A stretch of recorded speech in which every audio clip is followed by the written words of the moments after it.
महिला व बाल विकास मंत्री लक्ष्मी हेब्बाळकर यांनी आपल्या कुटुंबासह विजयनगर येथील शासकीय मराठी प्राथमिक शाळेत येऊन मतदान केले।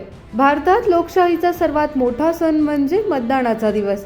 प्रत्येकाने न चुकता मतदान करावे व चांगला प्रतिनिधी निवडावा। बेळगाव मतदारसंघात काँग्रेसचे उमेदवार मृणाल हेब्बाळकर यांची चांगली लाट आहे। मतदारसंघात विजयाची नोंद करून काँग्रेस नवा इतिहास रचणार आहे, असे पत्रकारांशी बोलताना लक्ष्मी हेब्बाळकर म्हणाले।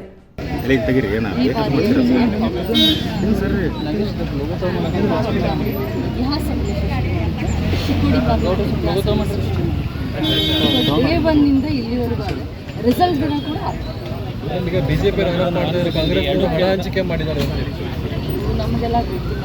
ಆರೋಪ ಮಾಡಿದ್ದಕ್ಕೆ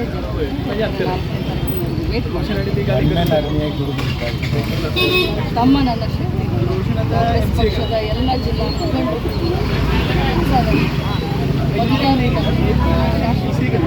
ಮಾವ ಹಳೆಯ ಕೂಡ ರೆಕಾರ್ಡ್ ಮಾಡ್ತಾರೆ। ಮಾವ ಹಳೆಯ ಖಂಡಿತವಾಗ್ಲೂ ಈ ಜೋಡಿ ಹಿಟ್ ಆಗಿದೆ। ಇವತ್ತು ಕ್ಷೇತ್ರದಲ್ಲಿ ಓಡಾಟ ನಾನು ಬೆಳಗಾವಿ ಗ್ರಾಮೀಣ ಸ್ವಕ್ಷೇತ್ರ ನಾನು ಮನೆ ಮಗಳು, ನನ್ನ ತವರು ಮನೆಯಲ್ಲಿ ಇವತ್ತು ನಾನು ದೇವರಲ್ಲಿ यावेळी बेळगाव मतदारसंघात काँग्रेस पक्ष 100% विजयाची नोंद करेल, असे काँग्रेसचे उमेदवार मृणाल हेब्बाळकर यांनी सांगितले। Rajashekhar Hiremath, Kannadamma news network, Belagavi.